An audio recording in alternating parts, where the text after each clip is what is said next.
When my wife and I first moved into our new neighborhood, we thought it would be the peaceful suburban dream we'd always wanted. The houses looked perfect, the lawns neatly trimmed, and the air seemed calmer than the busy city we'd left behind.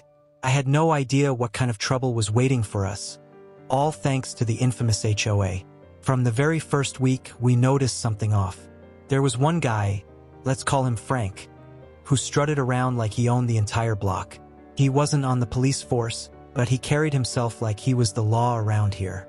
He called himself the HOA enforcer, and honestly, I thought he was just a nosy neighbor. Little did I know this self-appointed cop would push things so far that it would change the way I looked at this neighborhood forever. The HOA rules. Frank introduced himself one evening while I was trimming the hedges. He had that arrogant smirk plastered on his face, the kind of look that made you feel like you were already guilty of something. He carried a clipboard, rattling off rules like he was some official authority. "Trash bins can't stay out past 9 a.m., he said. "No vehicles parked on the curb for more than 10 minutes. He even pointed at my wife's flower pots and claimed they were against community code. I almost laughed, but my wife gave me that look, the one that said, "Don't start." We figured it was easier to ignore him, but ignoring Frank turned out to be a mistake. Every little thing we did became his business, and his obsession with controlling us escalated with every passing day. The escalation. At first, it was just annoying notes left on our door.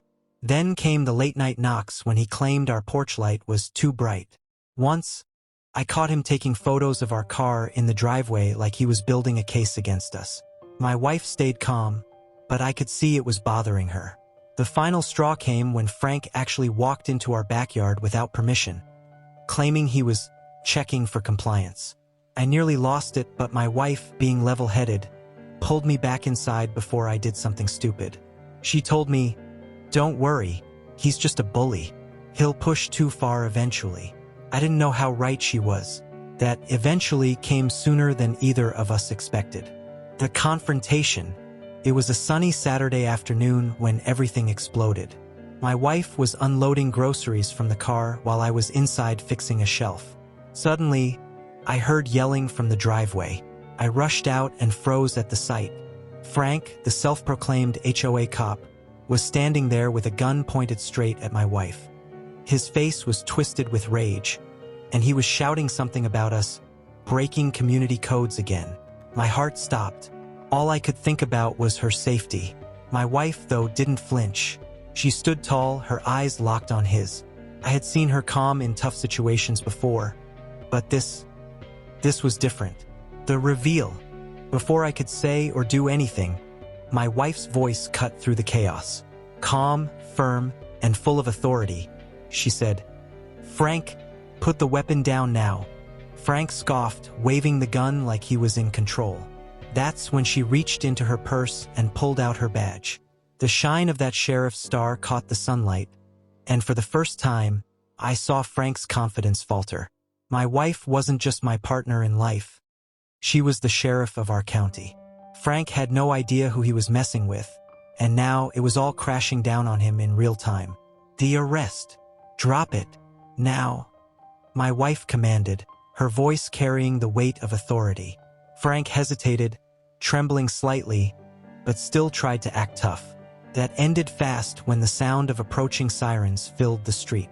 My wife had already called for backup on her radio before I even stepped outside. 2 squad cars pulled up, officers swarming the driveway. Frank's face went pale as the reality hit him. He dropped the gun, hands shaking, and tried to mumble excuses. The officers didn't care. They pinned him to the ground and cuffed him right there in front of all the neighbors who had come out to watch. The neighborhood's reaction. The silence in the crowd was deafening. Our neighbors, who had always quietly tolerated Frank's self-made authority, finally saw the truth. He wasn't some brave protector of the community. He was just a dangerous bully with too much free time. Whispers spread through the street as the officers hauled him into the back of a patrol car. I noticed some neighbors nodding at my wife, a newfound respect in their eyes. The same people who once looked nervous around Frank now looked relieved. For the first time, it felt like the neighborhood might actually be safe. The fallout.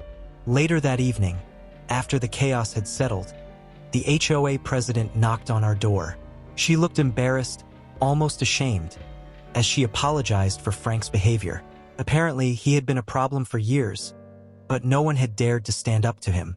The HOA promised internal changes, but my wife made it clear, if they didn't get serious about protecting residents, she would personally make sure legal action was taken. I'd never seen her in full sheriff mode like that before. It was both terrifying and impressive. The president nodded, knowing better than to argue. The lesson.